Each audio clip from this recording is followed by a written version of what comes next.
All right, next up, we're going to talk about Nvidia, whatever. I don't really care. People say it however you want to say it. Doesn't matter to me.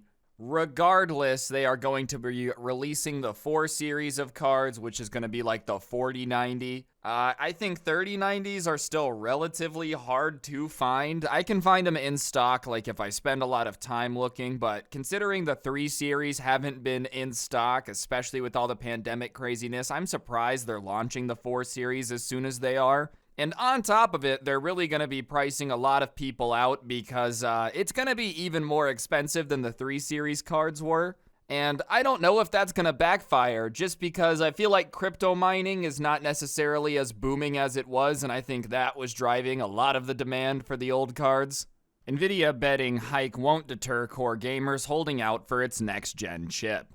I'm not saying that I think their price hike is going to hold off people that are hell-bent on having the beefiest gaming computer possible, bro. They could slap that baby on a bun, call it a hamburger, it's so beefy. If you're going to go out of your way to get the best graphics card, you'll probably pay the $200 more to get the newest version. I don't deny that. But what I think is starting to happen is they're just starting to price a lot of people out of PC gaming. I mean, you can build a decent computer still for $1,000 or less, but it's getting considerably harder each generation.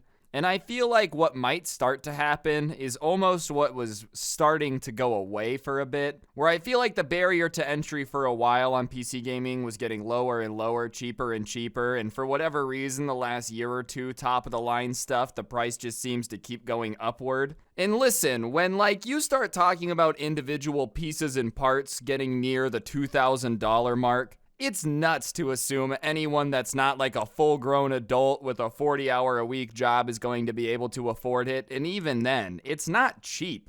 If a graphics card alone is going to start costing $2,000, you start doing RAM, motherboard, processor, power supply. $3-4 on a PC, if you go top of the line, everything is not going to be unheard of, and I think that's going to be a turnoff to a lot of people. And I especially think about, I got into PC gaming when I was 16 and I had my first job. I saved up money and got a computer.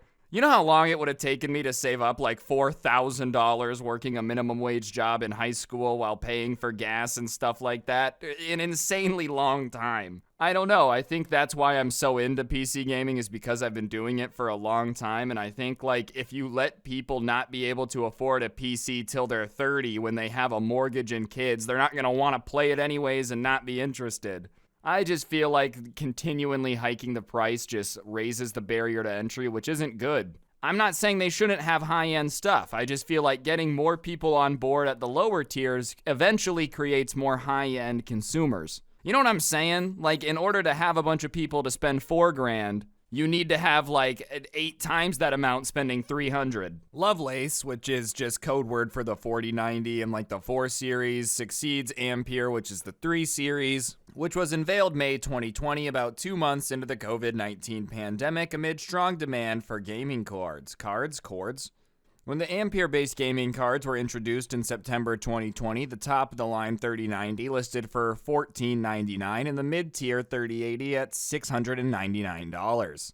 For the respective classes of chips, that's a 7% price hike for the top-tier chip RTX 4090 to $1,600 and a 29% hike for the mid-tier RTX 4080 to $899. As for the 3090, an upgraded version of the original was going for $1,100 at Best Buy and an advertised $900 price drop. I think what trips me out about this entire generation too is the fact that even to this day you're hard pressed to find them for the retail price. I mean, for basically a year straight, the 3 series were going for what? A triple, quadruple in some instances, their original price.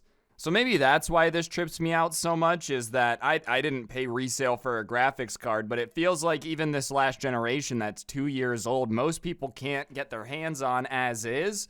So the idea that they're going to come out and release it with a price hike probably doesn't have people insanely thrilled. And it'll be interesting to see how much it sells. I think this is the first real test to see how much the GPU market was being held up by the crypto miners, because I know like Ethereum, the second biggest crypto, you were able to use graphics cards to mine that and make money, which was pushing a lot of the demand for it, but they recently just stopped that being able to be mined. So it'll be interesting to see if they can charge these inflated prices and still have it sell out constantly, or if gamers were actually driving a majority of that demand. Because I feel like for a long time, gamers have been using the crypto community as a little bit of a scapegoat. Oh man, I could only get my hands on a graphics cards if only those crypto miners weren't buying them all up. And I guess we're about to really find out, you know? If they release these and they're impossible to find, then we know it's not that, because the crypto market's tanked and Ethereum can't be mined anymore. But if they release these and they're sitting on shelves for like months at a time, then thankfully they're gonna have to start dropping prices, because the artificial demand of all the graphics card miners that is gone now is gonna come back to reality. That's what I hope happens, just because $900 for a mid-tier graphics card is what I'm talking about in terms of pricing people out. Whatever, a 7% increase for top-of-the-line technology. The people that were already willing to buy a 3090 are going to pay an extra like $200 for a 4090. But I think that mid-tier, the more you start jacking up that price, like $200, that's a huge chunk to change if you're already working with a budget for your PC build. Like if you're already not trying to go over a certain price, $200 can really make or break that. So I don't know. It'll be interesting to see how all this shakes out. I just felt like talking about it because, I don't know, I like gaming PCs. And on top of that, it's fascinating to see like a company that hasn't been able to keep any products in stock for the last few years saying that it's going to be no issue, guys. Don't even worry about it. We're raising the price, but everything's going to be fine.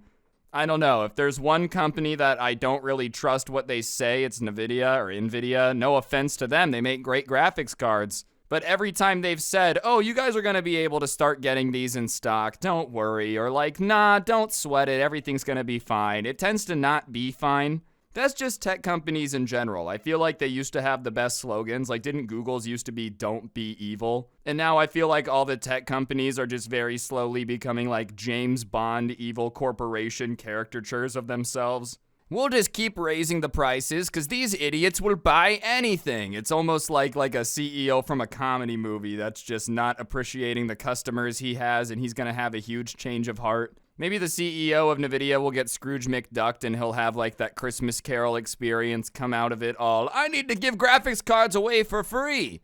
I really, really highly doubt that. I just thought this was interesting. So let me know if you're going to be getting a 4090 or like the 4 series cards. If you agree with me that I just think the more you jack up prices on those lower mid-tier cards, the more it keeps people out of PC gaming. And if you don't give people a chance to get into it at a low price, they never stay into it long enough to be like willing to invest the big bucks that you want them to be giving you in the first place. But whatever, I'm just talking out my butt while playing Star Wars gameplay, or Star Wars Lego gameplay, so I'm not an economic expert or anything.